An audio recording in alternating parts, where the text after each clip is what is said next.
Halo, salam hangat dari Sydney, Australia. Senang kembali berjumpa di Amalia Podcast.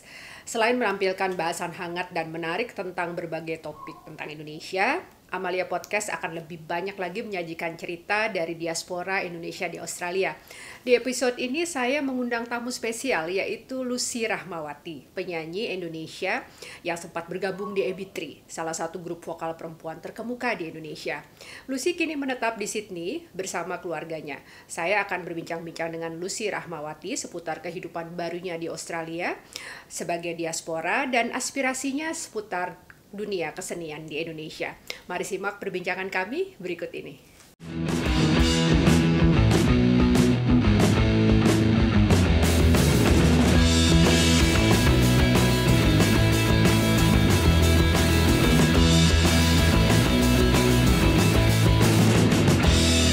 Oke, selamat malam. Apa kabar, Mbak Lucy Rahmawati?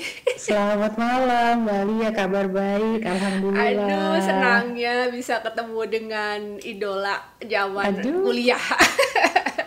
Waktu itu sekitar tahun 93-94 ya, AB3 mulai populer sekali ya Mbak Lucy ya di TV-TV di Indonesia. Menemani saat-saat awal saya kuliah deh waktu itu. Tahun berapa di UI? Kenapa Mbak? Tahun berapa di UI? Aku masuk tahun 94 di UI, HI FISIP. Kita seangkatan Oh, kita dong. seangkatan, ya ampun. Berarti mungkin kita pernah ketemu kali ya, entah di Balsam atau di Kansas ya. Kansas kayaknya, aku lebih ke Kansas. Iya, Kansas juga banyak yang enak-enak di sana kan. Kalau anak FISIP sama sastra biasanya sering gantian tuh. Ya ampun, senang ya ketemu dengan satu alma mater. Iya, Mbak Lucy. Jadi terima kasih banyak sebelumnya di tengah kesibukan tentunya pekerjaan dan juga mengurus keluarga ya. Apalagi lagi weekend nih, sekarang lagi hari Sabtu, bersedia untuk saya ajak ngobrol-ngobrol di podcast saya ini. Gimana nih Mbak post lockdown? Seneng dong ya pasti ya, udah berapa ya kita ya? 3 bulan terkurung di rumah, sekarang sudah menikmati kebebasan secara bertahap ya. Iya, saya sih lebih senengnya karena anak-anak kembali lagi ke sekolah ya. Betul banget, betul ya, iya banget ya. Karena kan gimana juga belajar di rumah itu tidak bisa selengkap pengalaman yang didapat kalau belajar di sekolah ya, dan itu juga dialami oleh teman-teman kita di Indonesia ya Mbak Lucy ya. Apalagi di sini kan kayaknya outdoor activities gitu ya, mereka kan kalau sama teman-teman kan seneng banget gitu main, iya kerasa banget. Dan juga kalau buat ibu-ibu lebih enak juga maksudnya kan dengan anak-anak di sekolah kan kita juga juggling, kita bisa jadi lebih ringan kayak gitu ya. Betul sekali.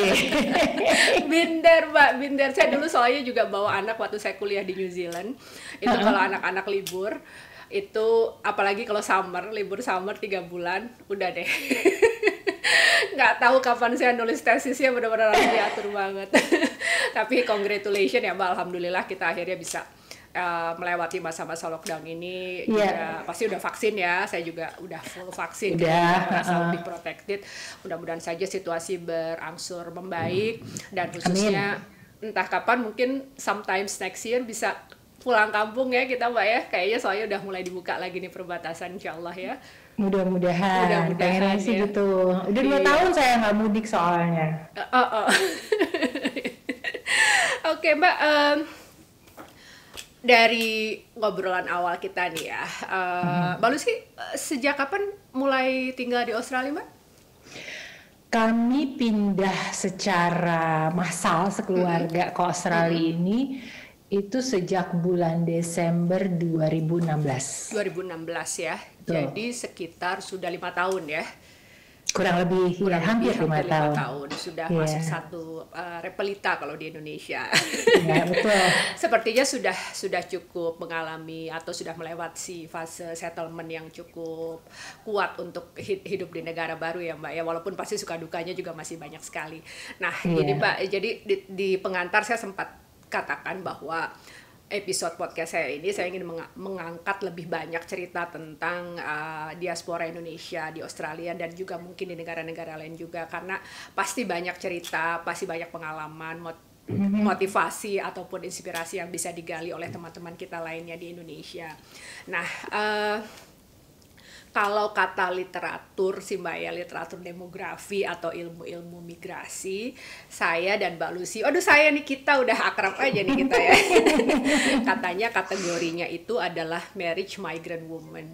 Jadi perempuan yang berimigrasi keluar dari negaranya itu karena alasan keluarga, ya. Karena kan, Mbak Lucy kan ikut apa sih bersama suami karena suami kan juga bekerja di sini ya, punya pekerjaan di sini dan itu membawa anak-anak. Beda misalnya dengan mereka yang bermigrasi karena pekerjaan. Jadi kan biasanya udah dapat working visa tuh, udah dapat kerjaan pasti gitu ya di negara tujuan kita. Terus atau beda juga pastinya dengan student visa, kita bisa belajar di negara tujuan. Nah, agak spesial nih Mbak Lucy kategori marriage migrant woman ini karena selain itu tadi alasannya misalnya reunion dengan keluarga, biasanya perempuan-perempuan ini tuh sudah punya pekerjaan dan kehidupan yang settle gitu loh di negaranya, ya kan? Sih sudah punya karir sebagai entertainer, sudah punya karir sebagai penyanyi, salah satu grup vokal favorit di Indonesia ya. Saya juga sudah punya karir sebagai dosen pada waktu itu. Dan tentunya kemudian memulai hidup baru di negara baru dengan berbagai dinamikanya, pasti kan ada tantangannya sendiri Pak ya. Apalagi itu tadi kita sebenarnya sudah punya kehidupan yang cukup settle di negara asal kita dan kemudian kita mulai lagi settle in di negara baru. Boleh diceritain nggak suka dukanya gimana dinamikanya dan akhirnya kemudian bisa melalui fase settlement itu setelah 5 tahun ini Mbak? Iya, saya boleh bicara dari perspektif saya sendiri Jadi kalau yang saya alami secara pribadi, jadi saya nggak bicara tentang anak-anak, itu betul bahwa saya dalam tanda kutip mengorbankan, walaupun sebenarnya bukan mengorbankan istilahnya, karena kan kita waktu menikah itu kalau berdasarkan budaya Indonesia, kalau wanita menikah dengan laki-laki, maka laki-laki adalah nahkoda kapal dalam keluarga itu. Dan saya menerima kodrat itu dengan ikhlas. Itu dulu yang saya pegang. Jadi pada waktu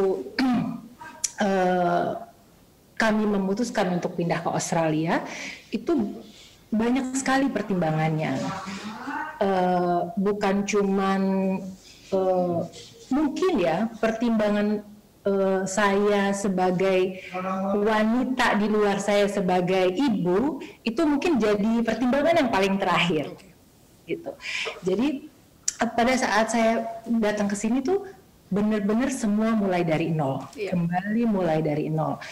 Saya hampir tidak kenal siapa-siapa di sini, walaupun ada 1-2 teman, tapi juga belum terlalu dekat waktu itu. Terus apalagi ya, dan kalau di Jakarta saya sangat sibuk. Terus mendadak di Australia yang sama sekali, aduh ngapain ya gue gitu. Saya nggak tahu apakah Mbak Lia merasakan perasaan yang sama dengan saya. More or less sama ya. Iya, jadi sekarang dari muda, dari saya kecil sebelum lulus SMA aja, aktivitas saya tuh bukan cuma aktivitas sekolah gitu loh. Jadi begitu sampai di sini, kita ngurus anak, kita masak sendiri, mengerjakan semua pekerjaan domestik sendiri gitu ya. Tapi pada saat semua itu bisa teratasi, baru kita nih konsentrasi kembali ke diri sendiri, melihat kita sebagai individual nih. Betul. Aduh,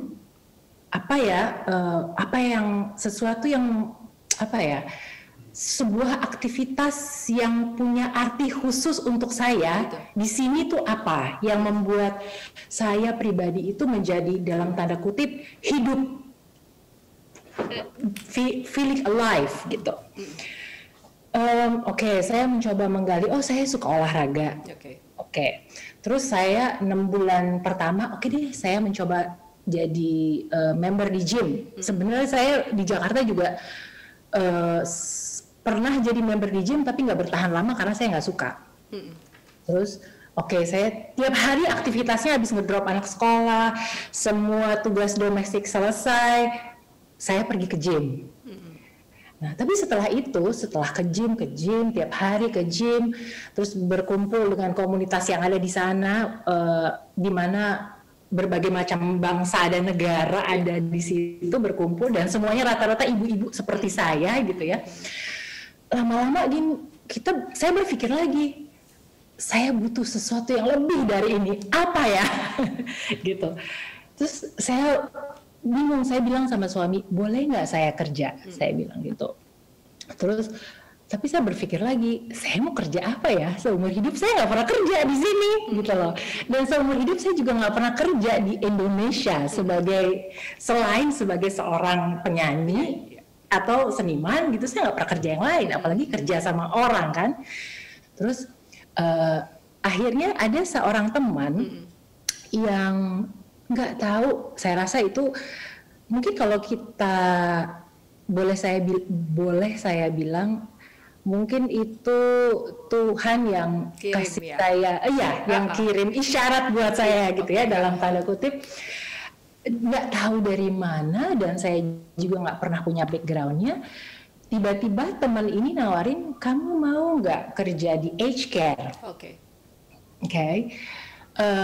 Tadinya tuh saya nggak punya bayangan kerja di aged care tuh seperti apa gitu loh. Tapi karena begitu besar dorongan ini untuk melakukan sesuatu yang berbeda gitu, akhirnya why not? Saya ambil akhirnya. Dan saya nggak punya bayangan apa-apa tuh, ngelamar, interview, diterima, terus training,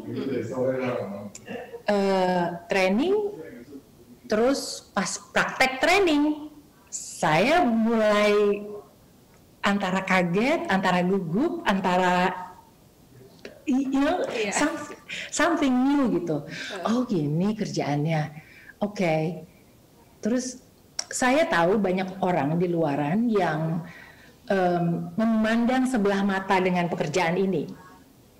Tapi saya nggak pikir ke situ dulu gitu loh, karena buat saya ini tantangan. Karena kebetulan saya banyak berhadapan dengan klien-klien saya dengan kondisi demensia, yang masih independent living, tinggal di rumah. Nah, terus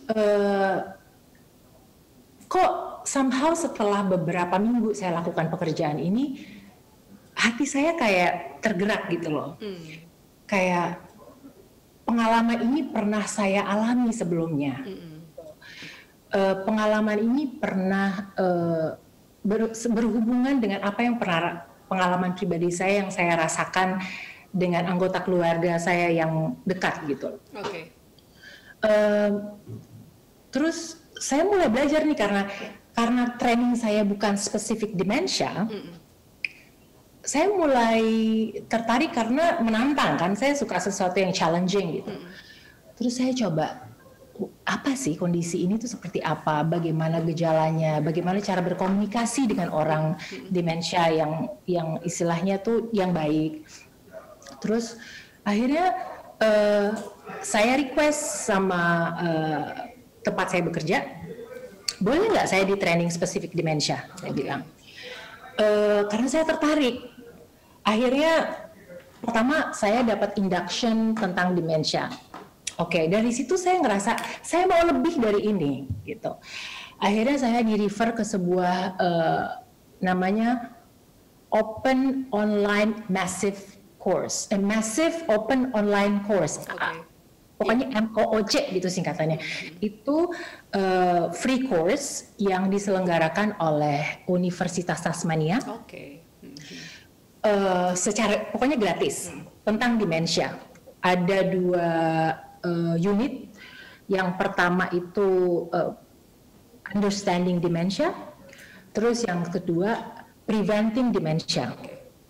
Saya belajar, kok saya tambah pengen tahu banyak gitu loh. This is not enough for me. Terus akhirnya saya memberanikan diri untuk, akhirnya saya sampai sekarang kuliah di sana secara online, karena nggak mungkin saya tinggal di sini kuliah di Pasuruan ya. Saya saat ini sedang sudah separuh jalan lah gitu ya untuk menyelesaikan saat ini baru diploma dementia care. Dan saya sangat tertarik dengan hal ini, punya passion yang luar biasa. Dan jujur sampai sekarang kalau ditanya, nanti kalau pulang ke Indonesia ilmunya mau diapain? Saya nggak tahu. Tapi yang jelas yang ada dalam pikiran saya adalah saya ingin tahu lebih banyak soal ini karena incidence dari demensia, prevalence dari demensia itu setiap tahun semakin tinggi. Ya, dan memang penyebab utamanya adalah karena usia. Faktor utamanya adalah usia.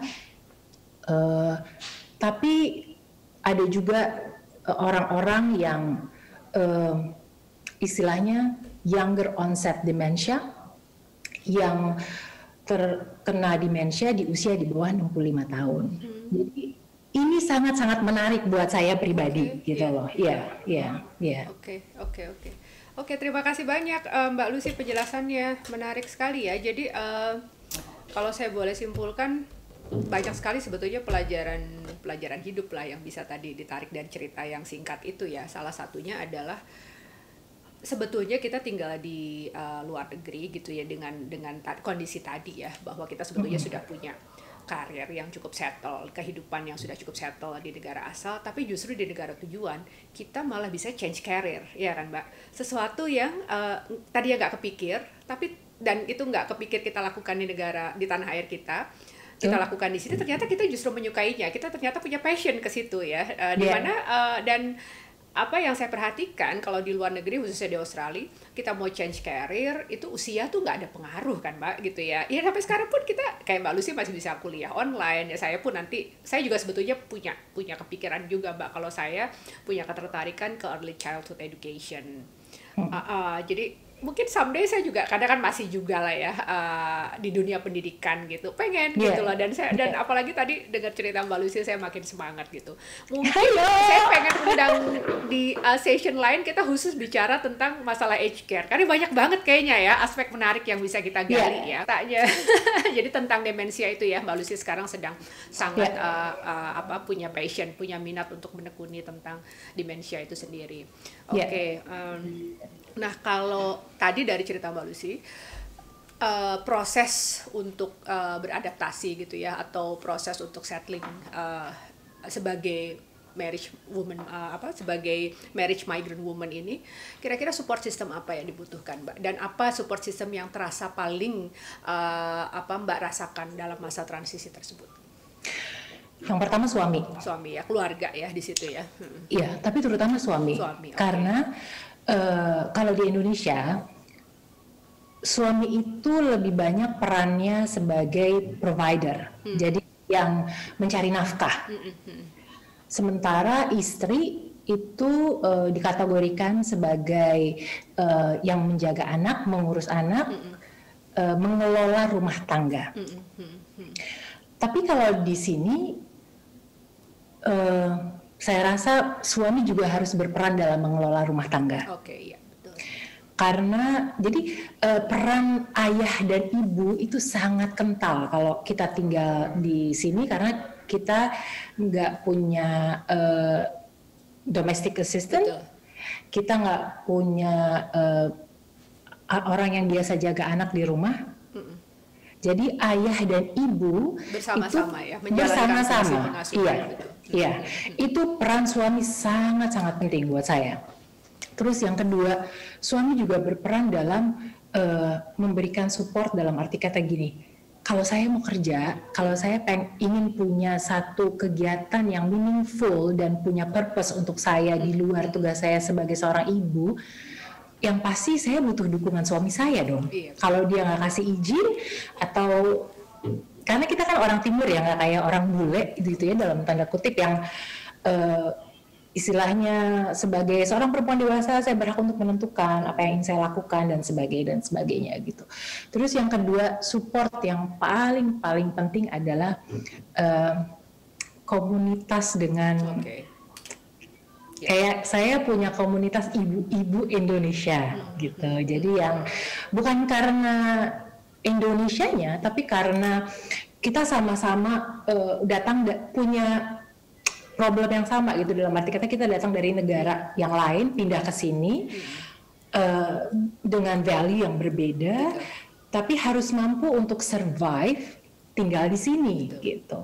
dia. Saya rasa dua itu yang paling penting. Oke, jadi dukungan keluarga di dalam hal ini adalah suami, dan itu Betul. memang penting sekali sih Mbak ya untuk perempuan migran yang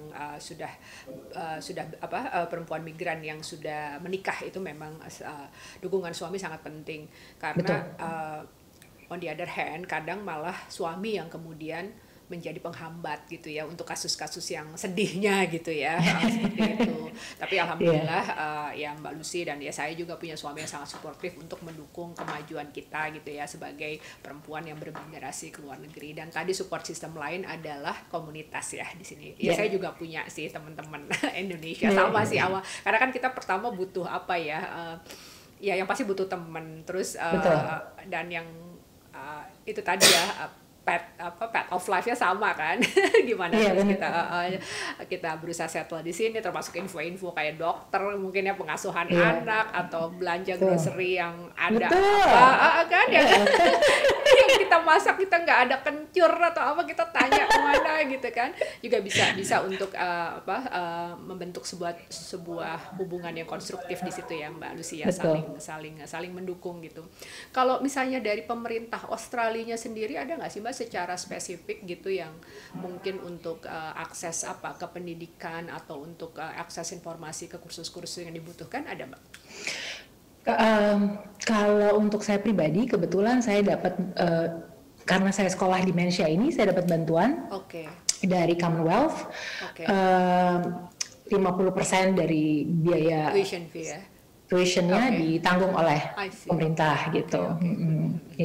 Iya, jadi memang banyak hal yang terkait ya yang untuk bisa untuk memajukan para perempuan migran ini kayak kita ya Mbak ya, supaya bisa thriving gitu di negara asal, di negara tujuan kita. Oke, nah ini sekarang tentang karir Mbak Lucy dulu nih sebagai penyanyi. Walaupun sekarang sudah menekuni dunia yang lain, tapi pasti dong. Tadi aja udah sebelum dimulai udah denger tuh humming tuh. Aduh, humming aja merdu banget ya ampun gitu ya. Saya kalau penyanyi emang beda banget deh gitu. Nah, saya pernah lihat di YouTube-nya Konjen di Sydney. Itu pernah ini ya, ngisi acara waktu 17-an ya. Masyarakat Indonesia ya waktu itu. Kelihatan kayak masyarakat Indonesia antusias banget, dan mungkin juga banyaknya yang seusia saya juga kali ya. Yang mengalami masa-masa kemasan MB3 gitu. Jadi tentunya pasti masih ada keterikatan dan minat juga gitu dengan dunia culture seni, khususnya karir Mbak Lucy dulu sebagai penyanyi. Nah, saya pengen dengar pendapat Mbak Lucy nih ya. Saya nggak tahu Mbak Lucy fansnya K-pop atau K-drama juga nggak sih? Wah, kalau fans atau tidak fans, tapi yang jelas rumah saya ini pasti either itu suami atau anak, udah pasti aja Squid Game pasti nonton dong gitu kan. Terus belum lagi serial-serial Korea yang lain gitu kan. Kalau saya sih bukan peminat bukan peminat yang fanatik gitu ya, harus Korea gitu, enggak. Tapi kalau jalan ceritanya bagus gitu, saya kadang-kadang suka ikutan nonton. Terus anak saya juga yang perempuan sangat-sangat berminat sekali dengan musik-musik K-pop. BTS bukan, ARMY bukan. Pokoknya macem-macem deh, sampai dance-nya semuanya dipelajari sama dia. Iya, saya juga agak telat sih sebetulnya, lebih ke K-dramanya ya. Kalau K-popnya mungkin masih belum terlalu. Tapi saya mengamati ini ya, dan Mbak Lucy juga pasti melihat gimana perkembangannya, kan luar biasa pesat ya. Hallyu ini, Korean Wave, Korean culture, terutama mungkin di sini seni peran, drama dan nyanyi, musik ya. Ini kan luar biasa ya Mbak, sampai diundang ke PBB gitu loh 2 kali untuk kasih kayak speech di depan sidang umumnya, dan bisa sangat berpengaruh seperti tadi Mbak Lucy bilang ke anak-anak kita gitu ya, sangat pengaruhnya luar biasa besar. Dan juga tentunya akhirnya impact-nya adalah banyak sekali negara di dunia tahu tentang budaya Korea kan, itu yang kemudian efek yang luar biasa yang didapatkan dari mengglobalnya budaya Korea ini. Nah, sebagai mantan artis nih, walaupun pasti sekarang masih suka nyanyi dan mengamati budaya Indonesia, kira-kira seni dan budaya kita bisa nggak sih Mbak going global sedahsyat K-pop atau K-drama nih? Ya, kalau kita mau bicara soal, saya jujur saya udah lama nggak menekuni, nggak terjun langsung di industri gitu ya. Tapi dari kacamata awam, mungkin saya bisa memperhatikan bahwa kalau kita sudah bicara global, kita sudah tidak lagi bicara budaya Indonesia, budaya Korea. Mengerti maksud saya? Ya. Kalau terutama kalau kita lihat dari bagaimana Korea begitu sekarang di acknowledge di dunia internasional secara musik dan film, mungkin satu-satunya yang boleh dibilang sangat kental Korea banget itu adalah bahasa Koreanya. Jadi bukan musik Koreanya, bukan drama tradisional Koreanya gitu. Jadi ada asimilasi budaya di situ. Antara bagaimana globalisasi ini memperceive seni dan bagaimana budaya setempat asal itu juga punya value tersendiri. Nah, kalau saya lihat dalam hal ini, kalau kita lihat di musik Korea, beatnya juga udah nggak Korea sebenarnya. Banyak juga menggunakan lirik-lirik bahasa Inggris kan? Tapi kan cuman insert aja gitu loh.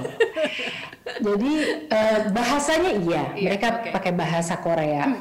Cuman dari segi aransemen musik, dari segi style genre-nya juga gitu loh. Itu juga udah bukan Korea kalau menurut saya, ya kan. Terus kalau kita lihat dari film Korea, kalau film Korea mungkin lebih, saya sering membahas ini dengan suami.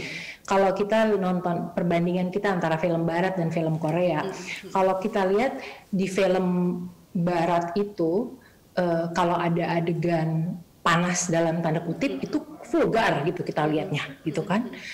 Tapi kalau kita lihat adegan panas di film Korea, mereka masih ada nilai Asia yang ada di situ. Nilai Asianya betul. Dan terlihat memang lebih romantis jadinya. Jadi makanya kita lebih sering nangis-nangis darah itu kalau lagi nonton film Korea daripada nonton soap opera bule, bener nggak? Gitu. Jadi ya mungkin di filmnya yang lebih kental ketara budaya Asianya itu ketimbang di musiknya. Dan kalau pertanyaannya adalah apakah Indonesia bisa seperti Korea? Ya pasti bisa aja. Pasti bisa aja. Tapi ini membutuhkan bukan cuma sekedar research, tapi juga semacam apa ya? Kayak trial error, ini bisa nggak ya, itu nggak bisa nggak ya, karena banyak yang sudah mencoba, ada yang berhasil dan ada yang tidak berhasil. Mungkin kita bisa belajar dari yang berhasil, bagaimana dia berhasil. Terus di samping itu juga, tadi yang muncul dalam kepala saya adalah, kadang-kadang tuh gimana ya, kita mencoba untuk jadi seperti yang Barat, tapi meninggalkan value-nya kita. Jadi tidak berasimilasi jatuhnya gitu loh. Tapi malah membunuh sama sekali apa yang kita punya. Nah itu yang harusnya jangan sampai dihilangkan gitu. Oke. Soalnya saya ingat dulu Bibitri kan juga menang banyak sekali ini ya, kejuaraan di festival musik kan gitu, jadi festival musik internasional gitu. Mungkin salah satu grup band perempuan yang sangat potensial untuk bisa go internasional waktu itu gitu. Atau mungkin juga perlu juga dukungan dari pemerintah yang lebih kuat kali Mbak untuk bisa bikin seni dan budaya kita itu lebih going global gitu, karena kan kalau Korea kan all out ya kelihatan pemerintahnya untuk mendorong promosi dari seni dan budaya ini dari artis-artis Korea sendiri ya. Ya pasti, yang pastinya itu sangat dibutuhkan, karena kan sebenarnya gini loh Mbak, saya ngelihat ya, nggak tahu mungkin Mbak Lia juga suka lihat ada tayangan-tayangan di YouTube yang bisa diperhatikan bagaimana seorang orang biasa yang ingin jadi bintang Korea, itu bagaimana usahanya mereka bertahun-tahun, bagaimana dalam tanda kutip penderitaannya. Jadi mereka harus tinggal, bayangin aja anak remaja mungkin usia belasan tahun, di bawah 16 tahun, di bawah 15 tahun, harus terpisah dari keluarga dengan schedule yang luar biasa, bangun jam 5 pagi, langsung jogging, terus langsung latihan, makan juga nggak jelas jam berapa, terus nanti latihan tuh bisa sampai berbelas-belas jam dalam satu hari, terus balik lagi ke asrama cuma bisa tidur doang, pagi bangun lagi dengan rutinitas. Jadi itu kerja keras yang luar biasa gitu loh. Dulu waktu saya mulai bersama AB3, kita merasakan hal seperti itu, tapi nggak separah itu gitu loh, nggak separah itu, nggak seintens itu latihannya, nggak seintens gitu itu latihannya gitu loh, karena waktu itu kan kita masih sekolah dan sebagainya gitu loh. Jadi kalau saya lihat ya layaklah kalau mereka mendapatkan kesuksesan yang luar biasa gitu, karena kerja kerasnya juga luar biasa gitu, udah kayak militer kalau kata saya sih. Oke, jadi juga didukung dengan culture apa ya, jadi dunia performance-nya itu memang sudah dikondisikan sedemikian rupa ya Mbak ya, jadi sudah sebuah industri yang dikelola dengan sangat profesional dan pemerintah juga mendukung, jadilah seperti ini ya, dunia demam dengan budaya Korea. Nah ini satu lagi pertanyaan masih berhubungan dengan dunia Mbak Lucy dulu sebagai penyanyi. AB3 itu sampai sekarang kan masih ada ya Mbak ya, tapi transformasi jadi B3 ya kalau nggak salah. Bertiga ya. Dengan siapa Mbak Widi, Manola dan Cynthia Rusu ya. Cuma kalau ini sependek pengamatan saya, tolong dikoreksi apabila saya salah. Kalau grup band atau kelompok vokal perempuan di Indonesia gitu, itu sepertinya apa ya, tidak selong lasting gitu, grup band atau grup vokal laki-laki ini kayaknya, terus banyak yang tahu-tahu nggak kedengeran lagi suaranya gitu ya, padahal sebetulnya sangat potensial gitu. Kalau menurut Mbak Lucy sendiri gimana nih perkembangan grup band atau grup vokal perempuan khususnya di Indonesia gitu, dan kenapa sih agak sulit untuk menjaga keberlangsungan dari grup vokal atau grup band itu Kak, kalau untuk perempuan? Jadi pendapat saya tuh lebih sedikit berbeda. Jadi bukan karena perempuan atau laki-laki, tapi lebih kepada bagaimana kekuatan manajemen grup ini sendiri gitu. Karena menurut pengalaman saya, kita tuh cuma frontliner sebenarnya. Kita yang tampil ke depan. Tapi di belakang itu ada satu grup lagi yang mensupport keberadaan yang di depan ini. Di mana peran mereka juga nggak kalah pentingnya dengan apa yang biasa dilihat di publik gitu. Dan satu hal yang agak sedikit gini, grup-grup ini kan terdiri dari manusia-manusia, dan manusia tuh berubah dari segi umur, berubah dari segi kedewasaan, berubah dari segi pengalaman dan kemampuannya. Dan kadang-kadang karena grup, jadi masing-masing ini kan perubahannya berbeda-beda. Mungkin yang satu lebih cepat dari yang lain, gitu loh. Nah, ini yang sulit. Ini yang sulit gitu. Tapi kalau manajemennya tahu bagaimana cara mensiasatinya, mungkin bisa lebih long lasting gitu menurut saya. Thank you Mbak, ini pendapat yang menarik sekali, karena kalau saya perhatikan ada beberapa pendapat umum yang mengatakan kalau misalnya gitu ya, grup band perempuan atau grup vokal perempuan itu sulit bertahan lama karena misalnya karena keluarga gitu ya, alasan keluarga, karena menikah, punya anak dan lain-lain gitu. Tapi tadi pendapat Mbak Lucy menarik sekali bahwa itu sebetulnya bukan pada masalah gender ya, bukan masalah perempuan atau laki-lakinya, tapi lebih pada pengelolaan grup tersebut ya, yang bisa dilakukan dengan baik. Jadi kalau pengelolaannya baik, kemudian keberlanjutan grup tersebut dapat juga lebih lama lagi gitu ya, bertahan lama di ya. Boleh nggak Mbak Lucy kasih mungkin menyapa fans Mbak Lucy dulu gitu ya, waktu lagi masih aktif di AB3 khususnya. Sekarang Mbak Lucy sebagai diaspora Indonesia di Australia gitu, ada nggak yang mau disampaikan ke teman-teman di Indonesia nih? Oke, buat teman-teman yang ada di Indonesia, cobain deh sekali-sekali ya. Kalau pengen tahu nih gimana caranya tinggal di luar negeri, apa siap atau enggak sih aku nih tinggal di luar negeri sama anak-anak. Cobain sekali-sekali aja. Kalau pas lagi lebaran, kalau si mbak-mbak itu lagi pada pulang kampung, kalau supir-supir itu lagi pada pulang kampung, cobain jangan cari pojokan, jangan cari infalan, coba sama suami, bisa nggak tahan 2 minggu aja. Terima kasih, itu tips yang benar-benar sangat bakal kepake banget. Kalau bisa, berarti Anda sudah siap. Oke.